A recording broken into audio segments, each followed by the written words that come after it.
Começa agora o programa Bem Viver, uma prosa sobre saúde, bem-estar, comida e agroecologia. Produção Rádio Brasil de Fato.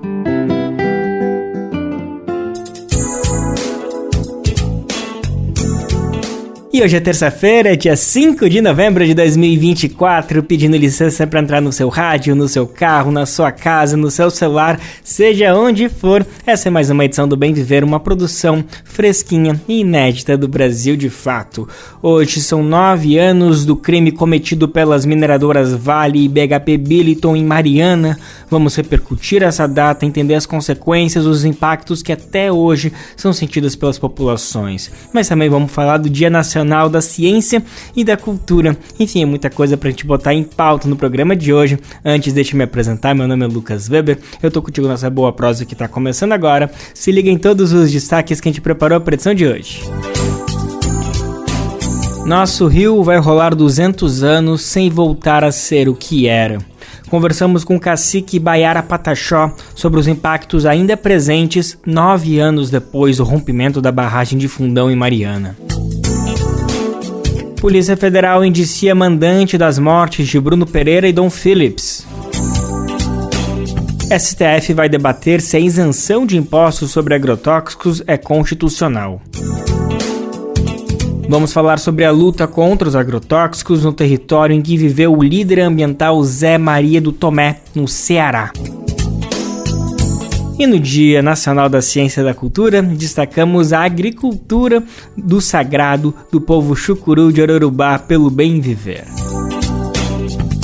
Vamos conhecer a experiência do Cine Cardume com a proposta de democratizar o cinema em BH. Gente, essas são as manchetes, mas tem muita coisa pra gente falar no programa de hoje. Bora lá, que ele só tá começando. O dia 5 de novembro, para sempre, será manchado na história do Brasil. E no caso, manchado com uma lama tóxica de 60 milhões de metros cúbicos que foram despejados ao longo de 700 quilômetros do Rio Doce no dia 5 de novembro de 2015, causando a morte imediata de 19 pessoas e consequências sem limites para dezenas de comunidades, milhares de pessoas. Isso tudo foi o rompimento da barragem de Fundão em Mariana, Minas Gerais, um crime causado pela Samarco, uma empresa co-administrada pela Vale e pela BHP Billiton.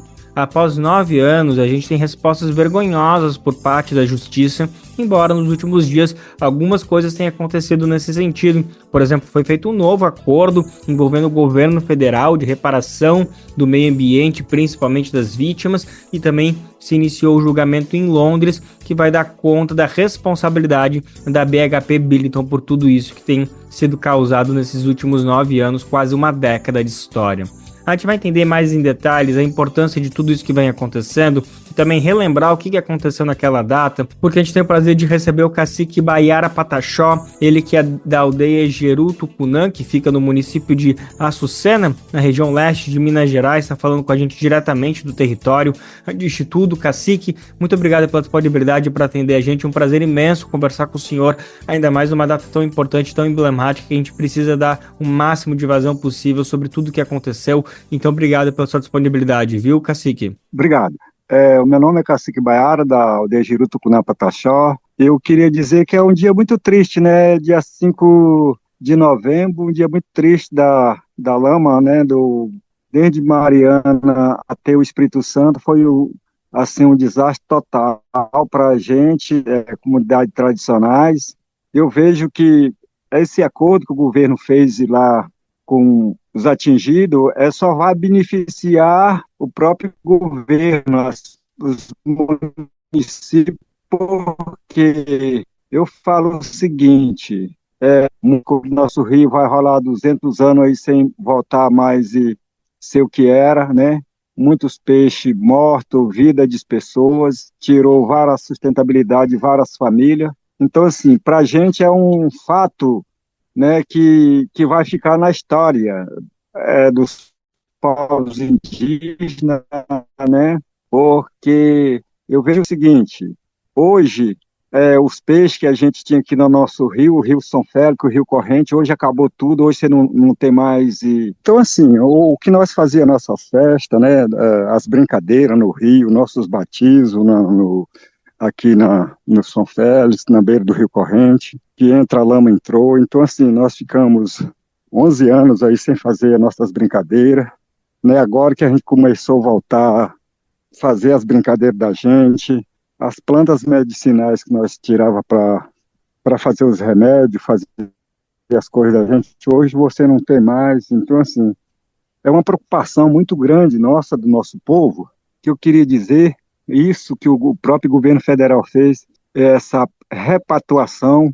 Praticamente nós não vamos ver nada, porque a gente continua com o processo lá em Londres, que a gente foi, eu tive lá, vendo todo o julgamento, e no outro dia o próprio governo federal lançando para ver as novas pactuações, e o próprias famílias não vai ver nada. Então, assim, é um desastre que não vai sair da memória do nosso povo nunca, e as outras comunidades tradicionais, como os quilombola, como os ribeirinhos, os pescadores que viviam dessa tradição, hoje não tem mais, e as vidas perdidas que tirou, vai rolar 200 anos isso aí, não vai responder por nada isso aí. Quem vai ficar sempre, a grande empresa mineradora hoje que ela vê, é o lucro de explorar nosso território brasileiro, né, levar riqueza para fora e causando danos à população, igual tem a represa de Barão de Cocais e as outras represas em Ouro Preto, que é um fracasso total. Se não tiver uma reparação nessas represas, vai sofrer outro desastre totalmente. Então, assim, a gente fica muito preocupado com isso, e o que o governo brasileiro, né, é tão falha, que abre uma licença ambiental para explorar o território e não abre uma procedência, uma carência muito grande em cima dessas empresas, porque quem fica no prejuízo são a população brasileira, comunidades tradicionais, e isso é um desastre total para a gente. Então, é isso que pagar aí 35 mil ou 40 mil não vai resolver nada a vida de ninguém, né? E isso que eu queria dizer para vocês, que isso é um desastre total. E isso não vai, a memória perdida, a memória do nosso povo. E isso a gente vê as plantações tudo adoecendo, tudo causando danos. Então é isso que eu queria dizer para vocês, né? Porque é um dia muito triste, dia 5 de novembro, né? Então, assim, para a gente é um fato muito doloroso, essa memória viva que a gente vê aí toda a destruição. Sem dúvida alguma, cara, isso que a gente escuta aqui é inacreditável como um crime desses consegue prejudicar por pelo menos 10 anos, mas o senhor está falando de 200 anos, eu tenho certeza que não é exagero da sua parte, comprometendo a vida de tantas comunidades, porque a gente está falando de uma comunidade, a aldeia Jerutucuna Pataxó, mas eu tenho certeza que são dezenas de outras que estão passando por uma situação semelhante à de vocês. Eu quero falar um pouco mais sobre esse acordo do governo federal que o senhor já comentou e também sobre o julgamento em Londres, mas antes, Cacique, eu sei que é uma memória dura e difícil, como o senhor já comentou, mas se possível, o senhor poderia lembrar um pouquinho mais como que foi aquele 5 de novembro de 2015, o senhor estava aí na aldeia, na comunidade, de repente a lama chegou, ou a lama não chegou exatamente na comunidade, enfim, queria que o senhor relembrasse um pouquinho como que foi esse dia. Olha, a lama não chegou praticamente dentro da nossa comunidade. Nossa comunidade é mais fora um pouquinho, mas atingiu todo o leito do Rio Corrente, o leito do Rio São Félix, porque aqui era o berçário dos peixes vir desovar aqui dentro, porque aqui tem mata, tem barranco para o peixe desovar, todo o desovamento dos peixes era aqui dentro. Então, assim, para a gente é a mesma coisa que tivesse afetado diretamente dentro do próprio beira do Rio Doce, porque ali todos os peixes pegam os dois rios para desovar cá dentro e atingiu todos esses dois leitos de rio. Então, assim, para a gente é uma memória perdida, que você fazia as festas, as suas brincadeiras, você pescava, e hoje como que você não faz festa? Você tem que comprar um peixe que produz dentro dos... É longe que a gente vai comprar os peixes para poder fazer nossas brincadeiras. Então, hoje, você não pode nem comprar mais um peixe da redondeza de perto, porque você está arriscado comendo um peixe doente. Então, isso é muito fundamental. Eu digo assim, é muito triste você ver famílias, pessoas, as famílias que perderam o marido, perderam o filho, perderam tudo. Durante 5 minutos, você vê passar por cima que as pessoas construíram a vida inteira para construir uma vida, e hoje você ver só o desastre lama, sem essas pessoas, e isso, igual nossos irmãos Krenak ali, tem, a vida deles é o rio Atu, que é o Rio Doce, então acabou a memória deles, que tudo, a sustentabilidade, água, pescar, é para criar os bichos deles, e hoje não pode nem dar água aos seus animais, nem criar uma vaca de leite, nem nada, então isso é muito triste, esse desastre para a gente, ver a nossa população que seca, nós vimos da mãe natureza, nós vimos das águas como vida, a água para nós, povo pataxó, é vida, que a gente faz o batismo nos próprios rios, para a questão espiritual do nosso filho, a purificação do nosso filho, então isso não vai sair da memória do nosso povo nunca. Então é isso que eu queria dizer. E a outra, essa pactuação que o governo federal assinou, é um cala-boca, que ninguém nem vai ver isso. Será que a memória perdida que perdeu o desastre que foi todo feito? E isso não considera a vida dessas pessoas, a memória dessas pessoas, a saúde dessas pessoas que você está se tratando aqui. Não é nada não, muita gente já é aí com esse bicho metal nos tambos, é outro tipo de nos tambos, adoecer, a memória perdida. Então isso aí, quem que vai pagar a vida? Essa destruição daqui, Minas Gerais, Espírito Santo, lá no Espírito Santo nós temos o povo tupiniquim, o povo guarani, que acabou tudo, perdendo os manguezal, acabou tudo. Então isso, para a gente, é muito triste nós viver essa fase do dia 5 de novembro. A gente espera que não aconteça mais isso nunca na vida dos nossos povos. Com certeza. Cacique, vamos falar um pouquinho mais então desse acordo firmado aí então, pelo governo federal, mas antes eu queria saber se nesses 9 anos, de alguma maneira chegou algum tipo de reparação, algum tipo de auxílio emergencial, algum tipo de apoio, porque o senhor está relatando que vocês perderam simplesmente toda a produção de peixes que vocês tinham, de ervas medicinais, dificuldade de criação de qualquer outro tipo de animal. Então, nesses 9 anos, de alguma maneira, as empresas responsáveis por esse crime chegaram a falar com vocês, ou algum ente público chegou e vocês tinham algum tipo de auxílio necessário para conseguir suprir essas necessidades básicas? Olha, até hoje nós não recebemos um centavo. Até hoje nós não recebemos um centavo. Continua a mesma coisa. Nós não recebemos nenhuma reparação de bens, nunca recebemos nada, nem veio empresa que fazia acordo com nós. A gente continua na mesma coisa. Então, assim, para a gente, hoje o governo federal fazer esse acordo com a população, né, esse impacto ambiental que teve. Então, assim, para a gente, até agora não chegou nenhum advogado, não chegou ninguém na nossa comunidade para discutir qual é a nossa necessidade. Nós não recebemos um galão de água, então, assim, até hoje nós não recebemos nada. Então, nós estamos com o processo em Londres, e a gente vai continuar com o processo lá, e eu acho que lá que vai dar uma definição que a empresa ela vai ter que arcar com a consequência dela.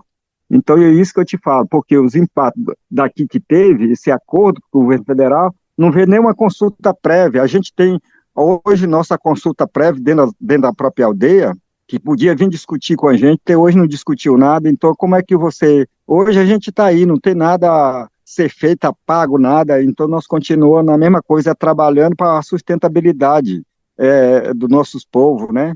Então, isso é muito triste para a gente hoje ver essa situação. Então, eu queria dizer isso para vocês, que ter hoje essa reparação de bem que eles estão pagando 35 mil para cada pessoa, para cada família, isso vai trazer vida das pessoas que perdeu sua memória viva, perdeu seu rio querido, perdeu que você fazia suas festas das águas dentro do seu próprio rio, suas plantas medicinais, seus animais que tomar água nos ribeirão, tudo morrendo, tudo seco, capivara, tatu, paca, tudo morrendo aí. Então é essa questão que eu vejo, isso não vai apagar nem a certa memória viva da nosso povo tradicionais.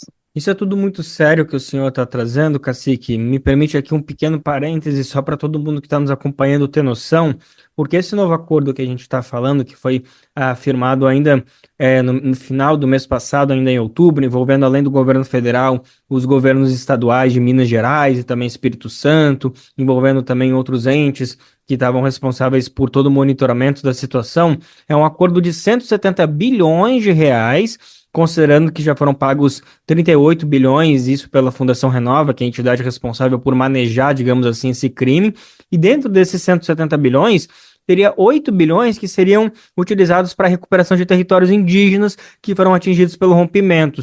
Comunidades que não tinham sido contempladas no primeiro acordo foram inseridas nesse segundo, e isso segundo o governo federal, que teria dito que fez uma consulta prévia, livre, informando as comunidades para a definição desse ponto, o que o senhor está falando que não aconteceu. Nesses 9 anos, ninguém foi até a comunidade de nenhuma maneira prestar algum tipo de socorro ou também justamente perguntar quais foram os danos, quais foram as dimensões. Bom, e agora o senhor está falando a respeito do julgamento da BHP Billiton, essa empresa não é brasileira e por isso que o julgamento está acontecendo em Londres. Começou também no final de outubro, mais ou menos nesse mesmo período que teve esse acordo firmado pelo governo federal, e o senhor esteve presente lá nesses primeiros dias. Foi uma mobilização realizada pelo MAB, né, o Movimento dos Atingidos por Barragens. Foi junto com eles que o senhor esteve presente lá em Londres, não foi, cacique? Foi, eu estive lá em Londres com o pessoal do MAB, o pessoal da comunidade quilombola, lá tanto de Bento XVI, lá Bento Rodrigo, lá de Mariana. Então a gente teve lá a família que teve atingida, e a gente continua, a nossa luta continua lá, até agora não recebemos nada. Então assim, é isso que eu estou te falando, né? A gente tem a consulta prévia dentro das nossas comunidades, hoje nós temos nossos acordos prévios, as consultas dentro da nossa aldeia, qualquer empresa que chegar, ela tem que consultar o nosso povo, até hoje não vê ninguém fazer essa consulta prévia aqui, né? E hoje a gente sente, assim, abandonado das coisas, então nós continuamos nessa luta, continua aí, e nós queremos ver essa empresa no banco dos réus lá fora, porque o escritório dela é em Londres, então a gente quer ver ela pagar por desastre que ela fez, não é só aqui no Brasil, ela continua em outros países fazendo o mesmo desastre, nada acontece com ela, então isso para ela sentar no banco dos réus, é a primeira vez que uma empresa desse tamanho senta no banco dos réus para ver qual é a face que ela usa nos territórios brasileiros, nos outros territórios, que não dá nenhuma sustentabilidade com as famílias, os acordos que é feito com o governo, e nada para o governo, a gente não vê nada, os pequenos quem sofre, os danos, a sua memória perdida. Agora, beneficia governo político, os governador que beneficia, prefeito e a gente nada. Então, é essa que eu queria te dizer. É um dia muito triste para a gente, dia 5 de novembro. Isso é muito triste para nós, povos indígenas, que aconteceu, e isso a gente espera que não aconteça mais, e essa memória viva, a gente nunca que vai esquecer dela. Perfeito. Cacique, agora só para fechar nossa conversa, queria sair um pouquinho, a gente está falando desses 9 anos do crime de Mariana que aconteceu, estamos falando então com o cacique Baiara Pataxó da aldeia Jeru-Tucunã, no município de Açucena, na região leste de Minas Gerais. E cacique, agora eu só queria retomar um pouquinho mais a história do povo Pataxó, pelo menos da comunidade que o senhor está inserida, porque na verdade vocês são de uma região do sul da Bahia, né, da terra indígena Barra Velha, mas por uma série de conflitos, de agressões que aconteceu contra os povos indígenas, vocês tiveram que fazer esse deslocamento até Minas Gerais.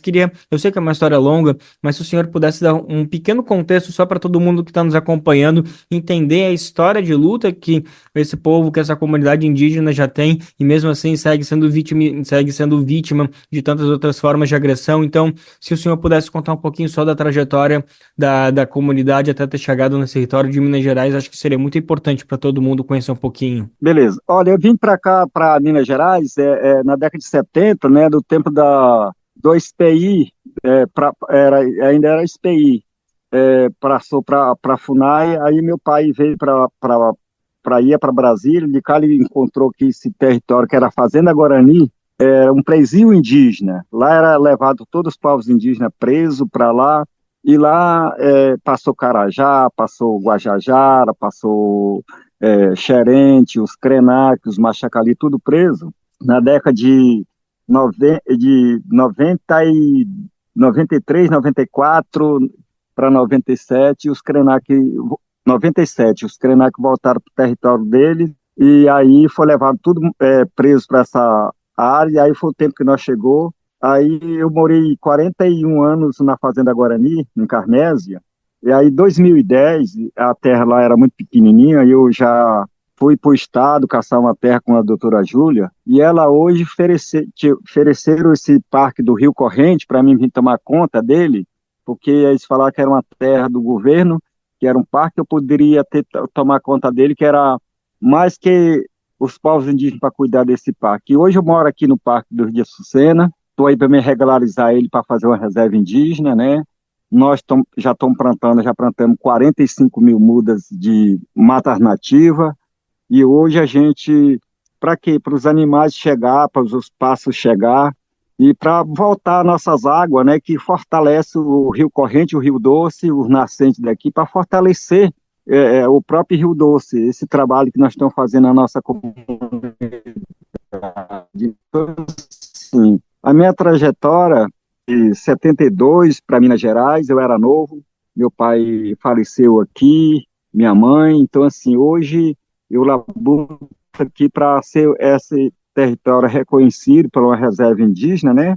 E hoje a gente, na chegada, a gente sofreu esse desastre tudo. Então assim, até hoje nós não fomos ainda recorrido pela própria empresa, pela própria Samarco, então a gente espera que isso, pela BHP, que esse território seja uma memória viva para os nossos povos, que a gente, com reflorestamento, fazendo todo o reflorestamento no nascente de água mais limpa, no Rio Corrente, no Rio Doce, para poder, daqui 30 anos ou 20 anos, ter uma água mais limpa naquele rio. Então, assim, esse trabalho que eu vejo é uma memória perdida. Eu vim para Minas Gerais, igual você falou, no fogo de meu povo sofreu um massacre muito grande em 51, ali no município de Barra Velha, que eu sou filho de lá. Então, meu pai disse que saiu muitos índios esparramados, muito mortos, e hoje a gente foi obrigado a migrar para Minas Gerais para não ser morto, não ser despoliado, escravo de fazendeiro. Então, hoje a gente vive aqui em Minas, né, já desde a década de 70 para cá, que a gente está aí labutando o seu direito, e até hoje a gente ainda 504 anos de expoliação, descoberta do Brasil aí, a gente sofre todo o massacre ainda, por parte do governo federal, por parte do governo estadual, para a gente ainda conseguisse o palmo de terra, que o território era livre, o dono dessa terra era nosso, e hoje a gente corre atrás buscando as políticas públicas para ter seu território demarcado. Tá certo. Por isso que é tão importante a gente poder conversar com vocês, ter esse diálogo aberto, franco, com o máximo de recorrência possível, porque é tão importante a gente relembrar essas histórias e, ao mesmo tempo, contar dos fatos que estão acontecendo nesse momento. São 514 anos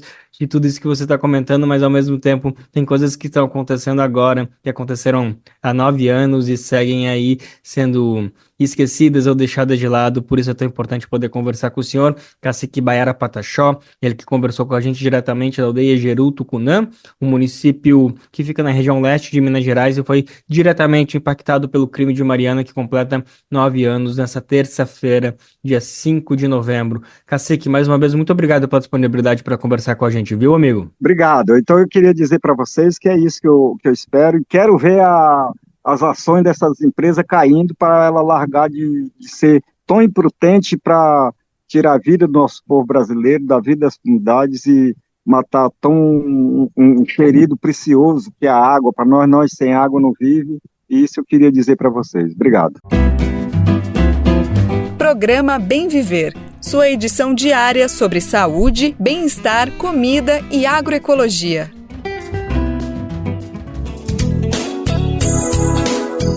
E agora a gente compartilha um recado, um bilhete sonoro do coração de toda a equipe do Brasil de Fato. É que a gente precisa da sua ajuda, da sua colaboração para continuar produzindo conteúdo de qualidade com todo o rigor jornalístico que você já conhece e confia. Nosso trabalho é e sempre será trazer a visão popular dos fatos, tanto no Brasil quanto no mundo.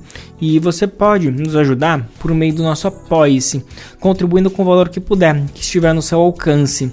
Assim você se junta a quem luta contra a desinformação e constrói um futuro melhor para todos e todas. Gente, é só acessar apoie-se/Brasil de Fato, apoia.se/Brasil de Fato. O link também está disponível na descrição desse episódio nas plataformas de podcast. Tamo contigo, hein? A Polícia Federal concluiu o inquérito sobre o assassinato de Dom Phillips e Bruno Pereira. Além do mandante do crime, mais 8 pessoas foram indiciadas.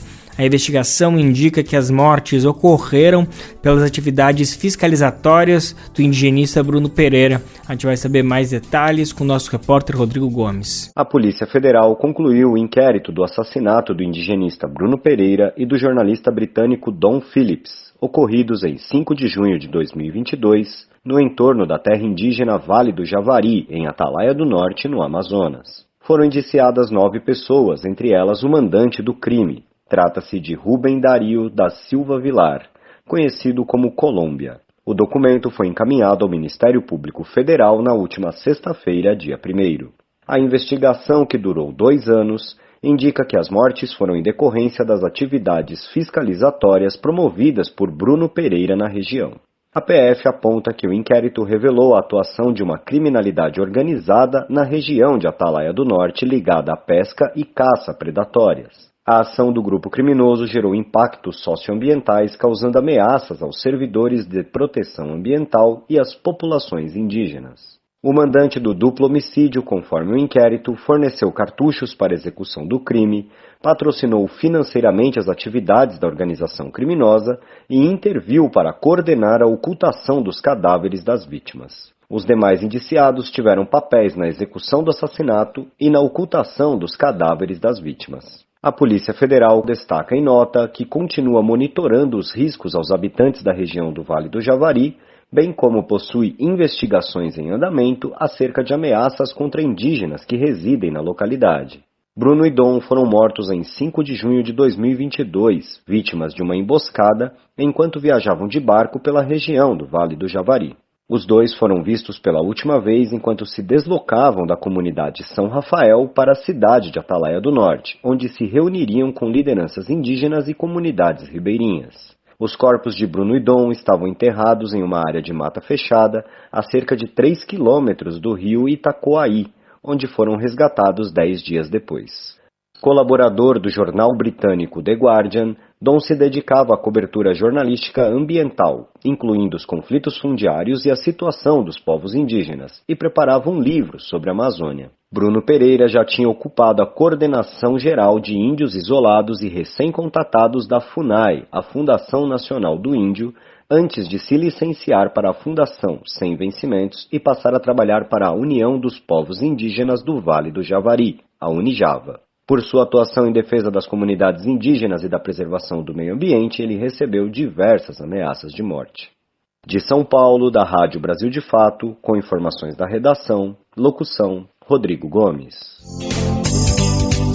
O Vale do Javari está localizado no extremo oeste do Amazonas. Essa é uma das áreas mais remotas e biodiversas do Brasil e possui a segunda maior terra indígena do país. O território é mais de 8 milhões e meio de hectares e abriga várias etnias indígenas. A região enfrenta grandes desafios, especialmente devido às atividades ilegais, como a pesca e a caça predatória. Há também o garimpo e o tráfico de drogas na localidade. Essas práticas colocam em risco tanto o meio ambiente quanto as comunidades indígenas. Brasil de Fato, uma visão popular do Brasil e do mundo.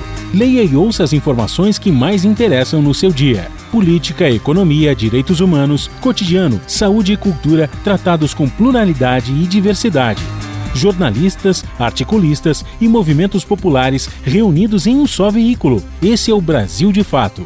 Conteúdos em texto, áudio e vídeo que informam e contribuem na luta por uma sociedade mais justa e fraterna. Quer ficar por dentro? Então acesse brasildefato.com.br.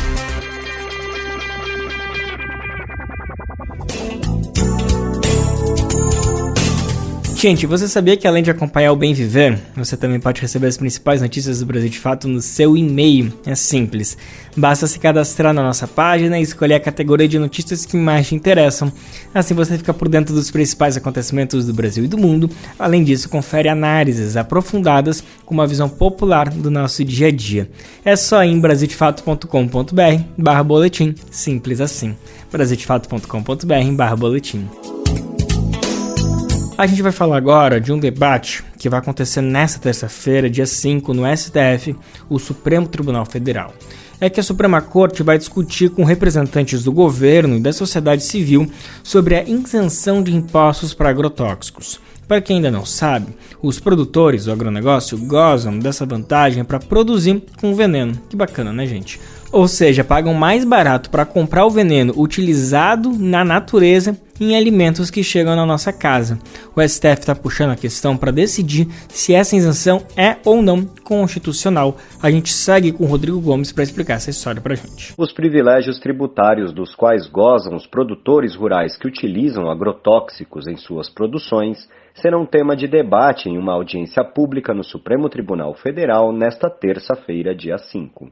A sessão foi convocada pelo ministro Edson Fachin, que é o relator da Ação Direta de Inconstitucionalidade 5553, movida pelo PSOL, o Partido Socialismo e Liberdade. A ação questiona regras estabelecidas pelo Convênio 100 de 1997 do Conselho Nacional de Política Fazendária, que reduzem 60% a base de cálculo do ICMS sobre os agrotóxicos. A ação também discute aspectos da legislação tributária que estabelece alíquota zero de impostos sobre produtos industrializados, o IPI, para alguns desses produtos que são considerados nocivos à saúde. Foram convidadas para a audiência autoridades técnicas de órgãos públicos, representantes da União, estados, entidades científicas e organizações da sociedade civil interessadas no tema. Os participantes deverão se pronunciar após o ministro ouvir o representante da Secretaria de Política Econômica do Ministério da Fazenda sobre a necessidade de adaptação das isenções fiscais ao novo marco legal dos agrotóxicos e à reforma tributária.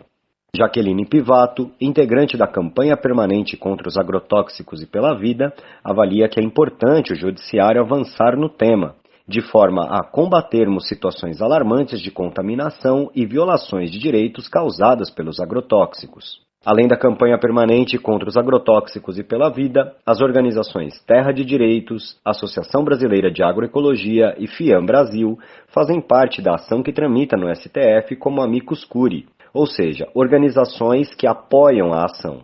Essas organizações e movimentos populares denunciam os impactos dos agrotóxicos à saúde, ao meio ambiente e ao orçamento público, e defendem que, ao contrário do que é praticado, seja aplicada uma tributação seletiva que busque reduzir o uso desses insumos químicos na produção agrícola. Segundo o levantamento da Abrasco, Associação Brasileira de Saúde Coletiva, estados e a União deixaram de arrecadar 12 bilhões de reais em 2021 por conta dos privilégios fiscais. O valor representa 5 vezes o orçamento da União em 2024 para a prevenção de desastres naturais, que foi de pouco mais de 2,6 bilhões. Para a audiência da próxima terça também estão convidados defensores do uso de agrotóxicos, como a Confederação Nacional da Agricultura, o Ministério da Agricultura, Pecuária e Abastecimento, que recentemente foi pivô de uma disputa interna no governo, precisamente por conta de uso de agrotóxicos. O Plano Nacional de Agroecologia e Produção Orgânica, PLANAPO, chegou a ser adiado sucessivas vezes devido à negativa do MAPA em aderir ao Programa Nacional de Redução de Agrotóxicos. O PLANAPO foi lançado finalmente em 16 de outubro, apenas como um programa orientador para a redução de agrotóxicos na agricultura brasileira. O conteúdo do Pronara 2024, propriamente dito, deve ser lançado até o final do ano, segundo fontes que participam das negociações no Conselho Nacional de Agroecologia e Produção Orgânica, vinculado à Secretaria-Geral da Presidência. Da Rádio Brasil de Fato, com reportagem de Leonardo Fernandes em Brasília, locução Rodrigo Gomes. A gente entende que incentivos deveriam priorizar iniciativas sustentáveis com a saúde da população e do meio ambiente como um todo. E é claro que fica a reflexão sobre a responsabilidade de se cobrar compromissos sociais de quem tem incentivos diversos também. O líder camponês Zé Maria do Tomé foi assassinado em 2010 na luta contra os agrotóxicos na Chapada do Apodi. O crime foi realizado a mando de fazendeiros contrários à luta de Zé Maria contra a pulverização aérea na região. O caso aconteceu em Limoeiro do Norte, no Ceará, e completou 14 anos recentemente. Num júri realizado no dia 9 de outubro em Fortaleza, um dos envolvidos foi condenado a 16 anos de prisão pelo crime. Diante desse caso de repercussão mundial, é importante saber como estão as coisas pelo território. A Chapada do Apodi está localizada entre os estados do Rio Grande do Norte e do Ceará, e ela é conhecida por grandes áreas de culturas irrigadas, tanto de melão e mamão, E além dos impactos ambientais dessas produções, há o registro de conflitos fundiários na Chapada da Podi. Diante desse cenário, vale acompanhar a luta contra os agrotóxicos na região nesse momento. O programa de Vera, do Brasil de Fato Ceará, abordou as ações que estão sendo desenvolvidas nesse sentido. O jornalista Francisco Barbosa conversou com o professor João Rameres Regis. Ele é membro do movimento 21 de Abril, o M21, que busca dar continuidade na luta de Zé Maria do Tomé. Receber uma notícia de uma condenação não é um motivo de felicidade propriamente dita, né? Mas trata-se, na nossa compreensão, de uma justiça que precisava ser feita em relação ao ocorrido no ano de 2010, portanto, já se distanciavam aí 14 anos, certo, do assassinato do ambientalista Zé Maria do Tomé, pessoa, inclusive, que nós tivemos uma convivência, né, tivemos vários momentos de lutas aqui conjuntos, né, participei de algumas atividades nas quais ele participou também. Então, depois do assassinato, houve essa mobilização pela punição daqueles que estavam envolvidos, né? Infelizmente, eu falo infelizmente, porque alguns envolvidos já foram mortos, né? Em confrontos com a polícia ou em outras circunstâncias. E os possíveis mandantes que foram indicados pela justiça de primeira instância, né, foram despronunciados no recurso da segunda instância. Então, o empresário João Teixeira e o administrador da fazenda, o José Aldair, então, esses que haviam sido pronunciados em primeira instância, eles foram despronunciados no recurso. Não é isso? Então, a gente tensionava ver todos os envolvidos, tanto os mentores como os executores, sendo punidos. Mas a punição de um dos envolvidos traz para nós um alento de que se possa fazer justiça nesse país. Né? Isso, eu acho que a punição ela foi adequada para o nível de envolvimento desse indivíduo, né, que foi sentenciado a 16 anos de prisão e trouxe para nós assim, aquela ideia de que a luta ela nunca é em vão. Uma luta, eu não vou dizer iniciada pelo Zé Maria, mas que o Zé Maria teve grande importância, teve um protagonismo destacado mesmo, e por conta disso ele foi assassinado e restou aqueles que participavam da mesma luta trabalhar em várias frentes. Numa delas, numa dessas frentes estava exatamente a cobrança, para que se fosse apurado e devidamente punidos aqueles que foram envolvidos.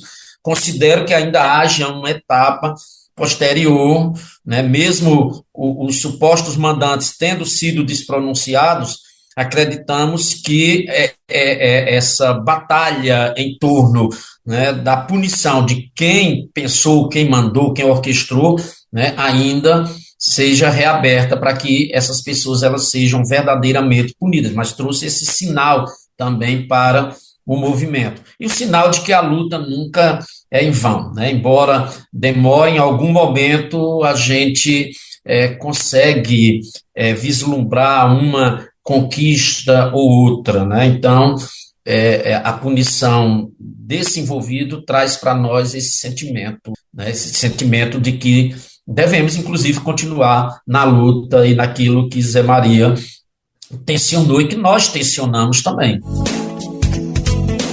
João Rameres Regis também lembrou os contextos territoriais em Limoeiro do Norte na época do assassinato. Ele destacou que o crime impulsionou o conhecimento geral sobre os conflitos que existiam na época. Essa luta do Zé Maria contra a pulverização aérea, ela é uma luta que, na verdade, acabou despertando, vamos dizer, a sociedade limoeirense, isso tornando visível, tornando pública uma situação problemática que havia sobre a Chapada do Apodi, que era exatamente o uso dos agrotóxicos né, e, mais especificamente, neste caso, a pulverização aérea, né? O Zé Maria do Tomé participou conosco, né, de vários momentos de luta em torno desse combate que ele fazia, mas que nós também já fazíamos aqui, nós do movimento social, que ainda não era chamado de Movimento 21. Então, lá na Chapada do Apodi, a pulverização aérea, ela representava aquilo que havia de mais contaminante, né? Isso tanto para a comunidade, isso aí, porque o avião, ao despejar a cauda de veneno, não se tem um controle, né? Isso por conta até dos próprios ventos, né? De onde esse veneno ele vai, né? Se localizar. Então, por conta disso, né? Vieram os grupos das universidades, em particular o Grupo Tramos, né, que era coordenado pela professora Raquel Rigoto, Trabalho, Meio Ambiente, Saúde, né, iniciou aqui as pesquisas e essas pesquisas mostraram um nível de contaminação. As pesquisas iam em várias direções, né, mas várias pesquisas mostrando a contaminação do solo, da água, né, isso em testes laboratoriais, como também os estudos epidemiológicos começaram a apontar nexo causal entre o adoecimento, né, de pessoas da comunidade e até mesmo a morte de alguns trabalhadores que lidavam diretamente com a cauda do veneno, né, misturando os produtos químicos, e esse estudo ele foi muito importante para que nós,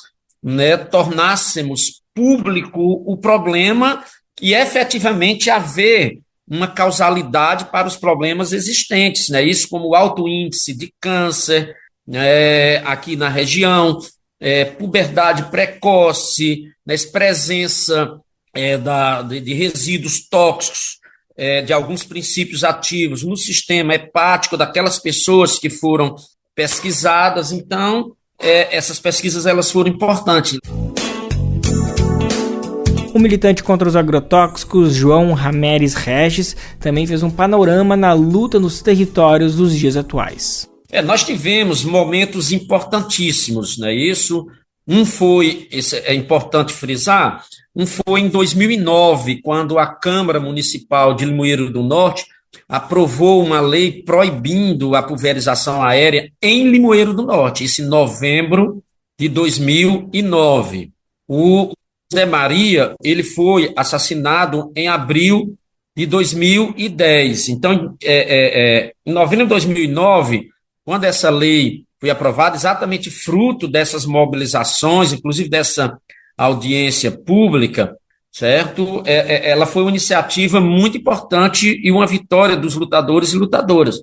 Quando o Zé Maria foi assassinado, um mês depois, após o seu assassinato, em maio de 2010, a Câmara de Vereadores, a própria Câmara que havia aprovado a lei contra a pulverização aérea em Limoeiro do Norte, aprovou a lei ambiental do município e um dos artigos da lei ambiental revogou a lei aprovada 6 meses antes, 7 meses antes.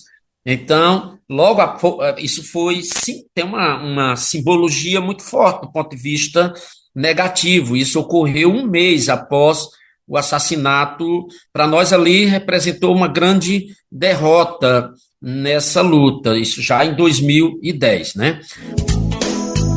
Um segundo momento histórico destacado pelo convidado vem em 2019. Na época foi aprovada uma lei estadual no Ceará contra a pulverização aérea. O professor destacou a importância da continuidade da luta contra os agrotóxicos. Quando nós iniciamos nossa luta, já atacávamos um problema direto dos trabalhadores envolvidos na atividade nessas fazendas, né? Eles se expõem aos princípios, digamos, ativos desses venenos, certo? Mas também pelo que nós defendemos como uma alimentação saudável. Então, o combate ao uso do agrotóxico a gente não faz somente do ponto de vista, né, discursivo, não apenas do ponto de vista da denúncia, mas nós acompanhamos um conjunto de experiência de trabalhadores da agricultura familiar, que nós chamamos em transição para a agroecologia. Então, uma produção sem o uso de veneno. Gente, a entrevista completa você pode conferir no site do Brasil de Fato Ceará. O endereço então é brasildefatoce, né, a sigla de ceará.com.br. E o podcast de Vera você pode escutar no Spotify de graça também. Se alimentar como um ato político e comida sem veneno? O Armazém do Campo reúne as duas coisas com a agricultura familiar orgânica e agroecológica dos assentamentos da reforma agrária. São várias lojas espalhadas pelo Brasil com produtos do Movimento Sem Terra, MST, além de atividades culturais, cafeteria e almoços coletivos. Encontre o Armazém do Campo mais próximo de você pelas redes sociais e venha. Traga sua família e amigos para conhecer um novo jeito de comer bem.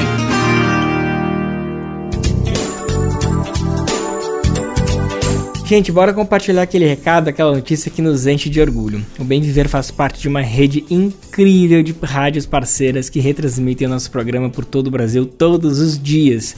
A gente aproveita para mandar aquele abraço especial a todo mundo que faz essa articulação acontecer. São quase de 500 emissoras espalhadas pelo país que recebem e compartilham nossas edições diárias, e a boa notícia é que essa rede pode crescer ainda mais. Por acaso, se você faz parte de uma rádio e quer se juntar a essa parceria, é só se cadastrar de graça no nosso site, radiobrasildefato.com.br. Quando chegar lá, clique em como ser uma rádio parceira, que tem o caminho tutorial para você entrar junto com a gente nessa. Estamos esperando. Hoje, dia 5 de novembro, é celebrado o Dia Nacional da Ciência e da Cultura. E para a gente entrar nessa onda, a gente vai relembrar uma reportagem que junta ciência, cultura e espiritualidade. É a agricultura sagrada do povo Chucuru de Ororubá, de Pesqueira, no agreste de Pernambuco. Ela faz parte de um processo de retomada ao direito à terra, religação de ancestralidade para o caminho, adivinha, do bem viver. A gente vai saber mais detalhes com o nosso repórter Daniel Lamiro.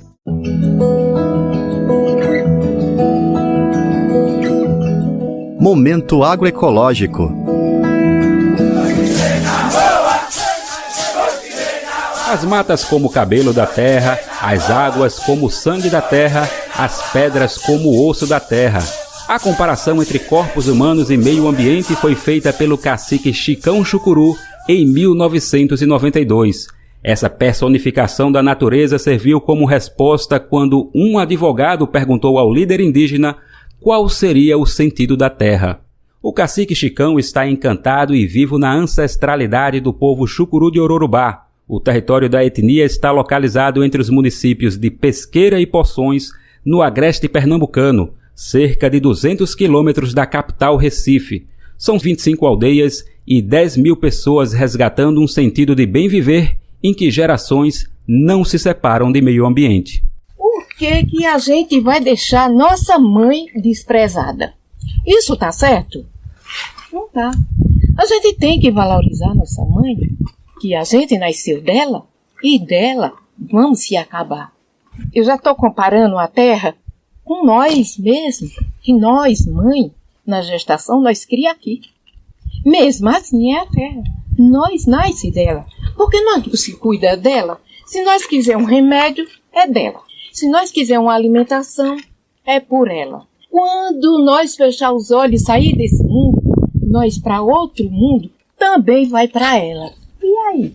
E aí que na história tem quem não enxerga a perspectiva da mãe natureza relatada por Dona Socorro Chucuru. O território da etnia indígena já foi invadido por quem buscava apenas o lucro. Há registro de conflitos pela terra desde o século XVII, quando a coroa portuguesa instituiu as sesmarias, mas é a partir do século XIX que as famílias tradicionais de Pesqueira intensificam as apropriações de terras Chucuru para monocultivo e pecuária extensiva. Por outro lado, em 1989, a militância Chucuru conquistou a homologação das suas próprias terras. Ao mesmo tempo, a ganância de latifundiários permaneceu fazendo perseguições e até mesmo assassinatos, a exemplo do cacique Chicão em 1998. É neste cenário que o Estado brasileiro foi reconhecidamente lento e omisso diante dos crimes sofridos pelos Chucuru. A conquista da terra é o mote para um processo de resistência também na agricultura entre os 27 mil hectares. Para tanto, foi constituído o Cacho, sigla do Complexo de Agricultura Chucuru de Ororubá, composto por estruturas como a Casa de Sementes Mãe Zenilda, Barraca do Bem Viver, Terreiro Sagrado da Boa Vista, além de área de sistema agroflorestal e roçado agroalimentar. A construção do cacho firma pactos de caráter biológico, cultural e espiritual. Irã Chucuru, por exemplo, ressalta o resgate da ancestralidade já durante o período de reocupação do território. E lá a gente firmou esse compromisso de cuidar do terreiro, de buscar fazer esse trabalho enquanto guardião, mas principalmente preservar a natureza, né? Fazer agricultura, mas com aquele termo que eu sempre uso, a mata viva, verde em pé. Ou seja, com floresta, até porque é o alicerce do reino, né? Quem segura os reinados são as matas. Sem mata, o reinado cai. É como os Yanomami falam, o céu cai, a queda do céu. Se não houver floresta, ele cai. E os encantos e os espíritos, no caso deles e nós, os encantos, vão embora. É assim que a chamada agricultura do sagrado intitula o manejo e produção do povo chucuru de Ororubá. Há uma relação constante da agricultura do sagrado com a observação de sinais da natureza, resgate da ancestralidade e de contato com os encantos. A agricultura do sagrado também não se separa da educação chucuru e das afirmações políticas, a exemplo das assembleias nacionais realizadas no território. A agricultura do sagrado desafia o pensamento moderno e suas limitações de olhar restrito para a cientificidade. A proposta dos chucurus é retomar seus valores, experiências e práticas que enfrentaram a modernidade colonial dentro de um contexto mais amplo que a linearidade dos nossos tempos.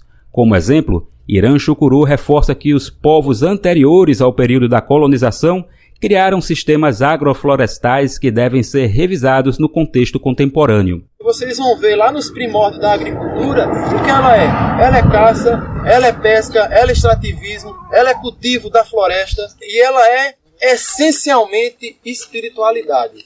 A agricultura é espiritualidade. Do Recife para a Rádio Brasil de Fato, Daniel Lamir.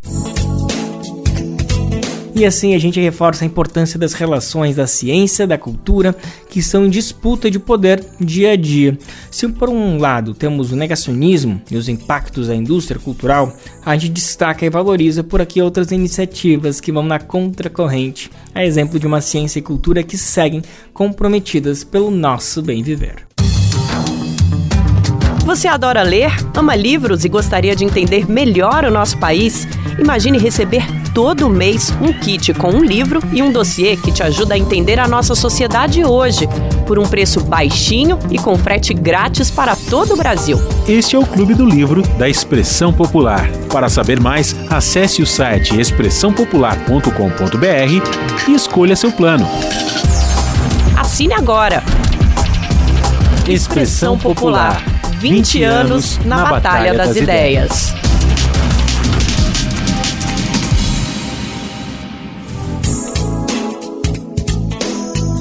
E antes de encerrar o programa de hoje, vamos celebrar um pouquinho mais a data de hoje com uma experiência muito bacana que está acontecendo em BH. É por conta do Cine Rodoviária que Belo Horizonte está proporcionando para toda a população que chega e sai da capital mineira. Na verdade, a iniciativa é do Cine Cardume, que ajuda muita gente na espera do ônibus lá na capital. Mas a iniciativa é principalmente uma forma de democratizar o acesso à produção audiovisual no país. Já parou para pensar em quanto custa em média a entrada em uma sala de cinema em qualquer cidade pelo país? Então, sem dúvida, boa parte da população do Brasil não tem condições de pagar por uma atividade que deveria ser aberta a todo mundo. Bom, vamos saber melhor então como funciona o Cine Cardume e suas propostas inspiradas com o meu xará, Lucas Wilker.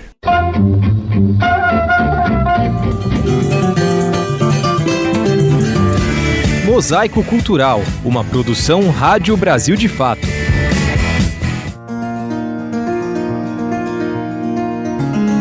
Para democratizar o acesso ao cinema nacional e a difusão de curtas-metragens produzidos tanto em Minas Gerais quanto em outros estados brasileiros, a plataforma Cardume inaugurou uma sala de cinema dentro da rodoviária de Belo Horizonte, com uma programação totalmente gratuita. Chamado de Cine Cardume Rodoviária, o projeto inédito ocupa desde o dia 27 de setembro um mezanino, localizado no segundo piso do espaço público. As exibições acontecem às sextas-feiras em horários alternados, entre 18h30 e 21h30. Daniel Jaber, um dos idealizadores da proposta, lembra que, estrategicamente, a exibição de curtas-metragens serve para enquadrar no tempo de espera dos passageiros. Mas, mais do que isso, ele destaca a abrangência temática que o formato possibilita. Esses filmes eles tratam muito de temas urgentes que são necessários de se levar para a população, para que a população consiga se identificar, para que a população consiga ter um momento de entretenimento, para que a população consiga ter um momento de reflexão. E aí, assim, para os curtas-metragens, eu acho que isso é importantíssimo, porque ele encontra um público que ele encaixa muito bem filosoficamente, mas também tecnicamente, né? Está enquadrado no dia a dia da pessoa. Então a gente quer fazer com que esses curtas-metragens eles entrem no dia a dia dessas pessoas, né?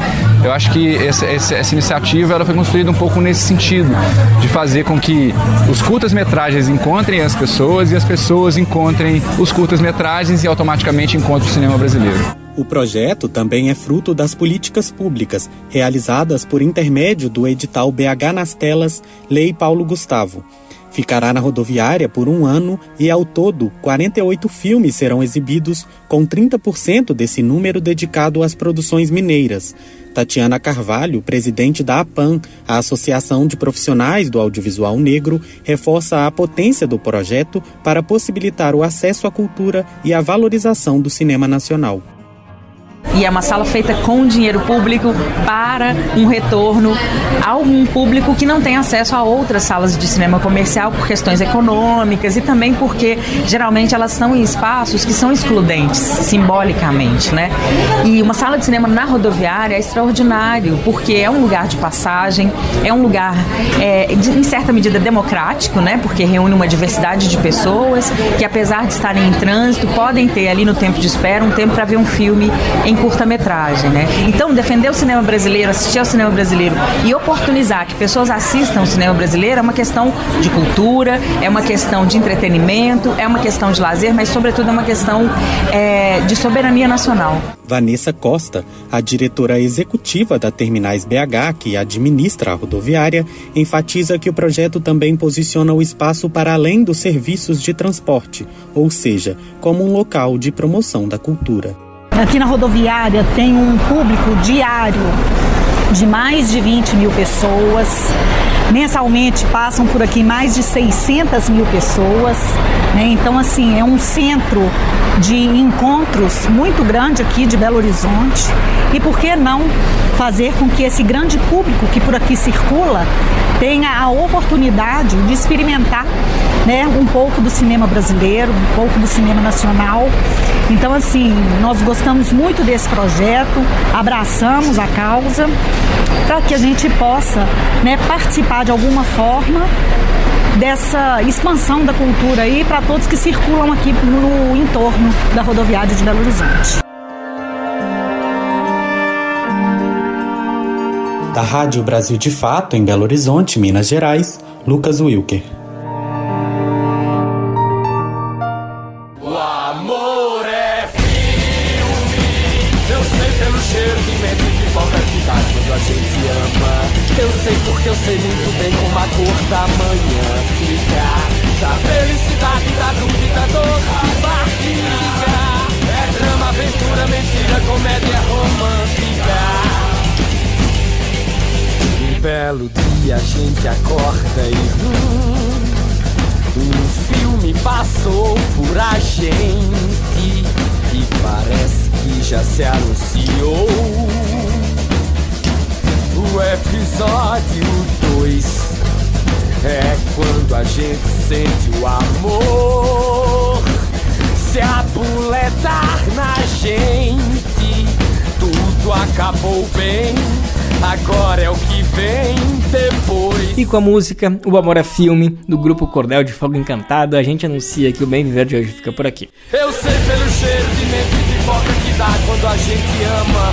Eu sei porque eu sei muito bem como a cor da manhã. A gente está de volta amanhã, quarta-feira, a partir das 11 horas da manhã, pelo mundo inteiro, nos ouvir pela radiobrasildefato.com.br. Logo depois, a RBA, Rádio Brasil Atual, transmite nosso programa pela 98,9 FM na Grande São Paulo. O Bem Viver vai ao ar em diversas rádios pelo país. A lista completa de emissoras que retransmitem o Bem Viver você encontra no nosso site, na matéria de divulgação diária do programa. Aqui a gente aproveita para agradecer esses veículos por estarem com a gente. O Bem Viver também fica disponível com podcast no Spotify, Deezer, iTunes e Google Podcast. A apresentação deste programa foi de Lucas Weber, roteiro de Daniel Lamir, edição e produção de Daniel Lamir e Rodrigo Gomes, trabalhos técnicos de Lu Gattinoni, Adilson Oliveira e André Paroche, coordenação de Rádio TV Muniz e Ravena, diretora executiva de programas de áudio Camila Salmásio, direção executiva Nina Fidelis, apoio toda a equipe de jornalismo do Brasil de Fato. Até amanhã, gente. Tchau, tchau. Você ouviu o programa Bem Viver, uma prosa sobre saúde, bem-estar, comida e agroecologia. Produção Rádio Brasil de Fato.